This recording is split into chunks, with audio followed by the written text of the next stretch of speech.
daughter of the deep. It's a break of tradition. The master of mythology, Riordan, here instead delves into the mythology of literature, into two of the holy scriptures, so to speak, 10,000 Leagues Under the Sea and The Mysterious Island. Riordan displays a character completely different from his regular protagonist, in the form of Anna Dakkar. She does not have any superhuman abilities, but instead has worked on her skills and her intelligence. Most of the book revolves around her and her brother and the duo's interactions with the various elements that fuel the technology of this world nobody truly knows about. And we have Vanya with us today to discuss this book. Hello, Vanya. Hello, my name is Vanya and I'm fondly known as Brooklyn and I'm 12 years old. I study in Shikshanta school. I love singing and playing the guitar and I love playing badminton. It's wonderful to have you here with us. So tell me, Vanya, which of the relationships between the characters were your favorites and which ones rubbed you the wrong way? The relationship between the characters Anna Dakkar and Esther Harding was my favorite. Their friendship was one to cherish and their frank, open honesty with each other was admirable. The relationship between Nelena and Anna did strike me in the wrong way, for the way Nelena was exactly the opposite of the way Anna was. I was also struck by Nelena's loudness. Well, there was some friction, so to speak. Tell me, what was your opinion on Gemini and Nelhina's rivalry? I found Nelena's hate towards Gemini completely reasonable, for she was completely right in hating him due to his behavior on the first day of freshman year. We always have a favorite character in a book. So, in this book, which character mesmerized you? And especially, you have to tell me which traits of theirs did you find the most enjoyable? There was this little puppy in the book called Top, whom I loved. He always seemed to understand what someone was saying and would come and sit down next to them if they were unhappy in a gesture that usually said, "Pet me." This gesture always told the unhappy character that Top was there for them and he would help them fight through whatever problem they were facing. Top was an amazing companion and an even better friend to Anna Dakkar and Esther Harding when they lost a part of their family in the destruction of Harding Pencroft. He was kind, understanding, and helpful. Throughout the book, I kept thinking that this is the point when suddenly the author will announce that Anna is the daughter of Poseidon. And maybe not Poseidon, then Athena, but it did not happen. But she was still a brilliant, brilliant character. So was she a character you enjoyed reading, or did you also keep waiting like me for the axe to fall? I honestly felt that Anna Dakkar was a character I enjoyed reading because I admired the way she faced the sorrows about Dave and Harding Pencroft and fought through them. She was a leader and considered everyone's feelings. She was thoughtful and caring. She was also forgiving, trusting, and believing. Anna always believed that people had a good side. They just had to believe in themselves and activate it. This is the sole purpose why I think Anna let the Prisoners of Land Institute go. She always believed in what was right and was ready to fight for the same. Okay, I think this entire book was a little different from what Riordan normally writes, and I had completely different feelings when I started the book. By the time I came to the end, I had had a change of heart. So did that happen with you as well? Did you start with a set of feelings and end with something else completely? I was suggested the book by many people, and honestly, I was very eager to read it, for Rick Riordan is one of my favorite writers.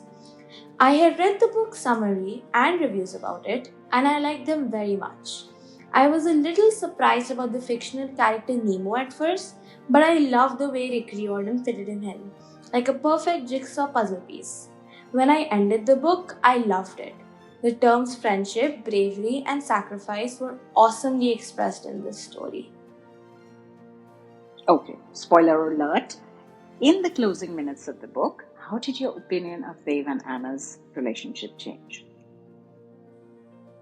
At the start of the book, Dev and Anna's relationship was very special to me, the kind of elder brother Dev was.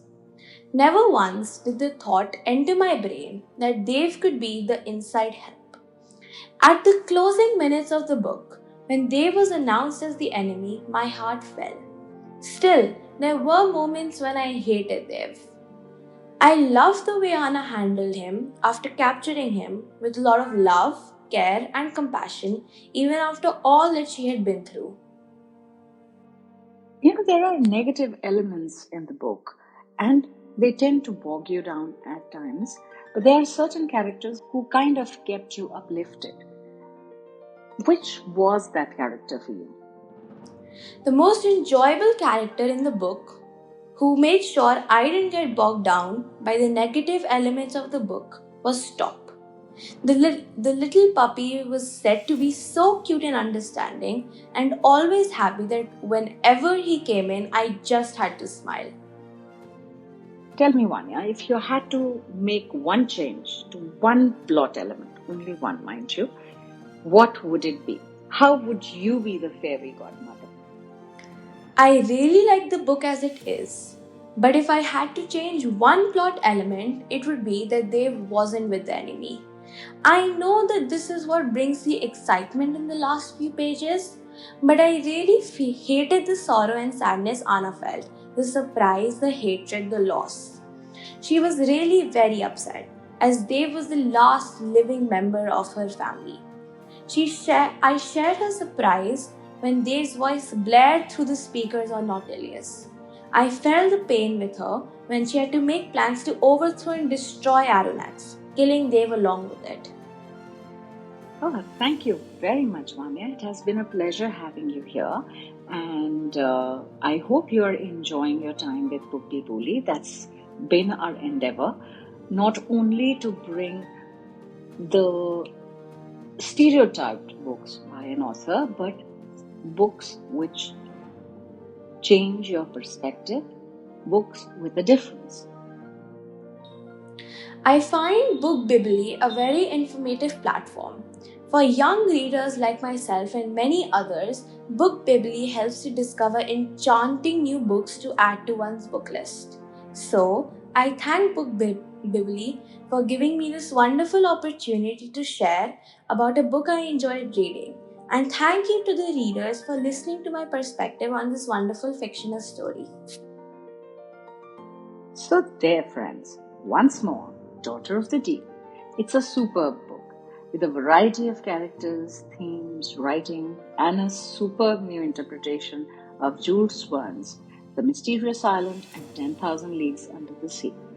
Not only is it brilliantly written, with just the slightest tinge of difference to Riordan's usual style, it also gives the reader a hint of tease, which keeps the book fresh, and I would say it's definitely a book to read for any and all fans of literature, and especially of Riordan. And now it's time for the read record. The reading competency required for this book is 6. The reader should be able to comprehend the colloquial. There is no heavy words, easy language and flow. It is fast-paced and engaging. Basically, it's just a fun read to fly through. You can possibly finish it in 3 to 4 days, and of course, you can read it with breaks. The genre is adventure, fantasy, and science fiction. And once you've read this, you will find that there is great exploration of power corruption, duty, and opportunities for redemption, especially for kids. It will be a natural extension to a reading trajectory which already has Percy Jackson, Magnus Chase series. And once you've read this, you're ready for The Bridge of Souls by Victoria Schwab. All the best.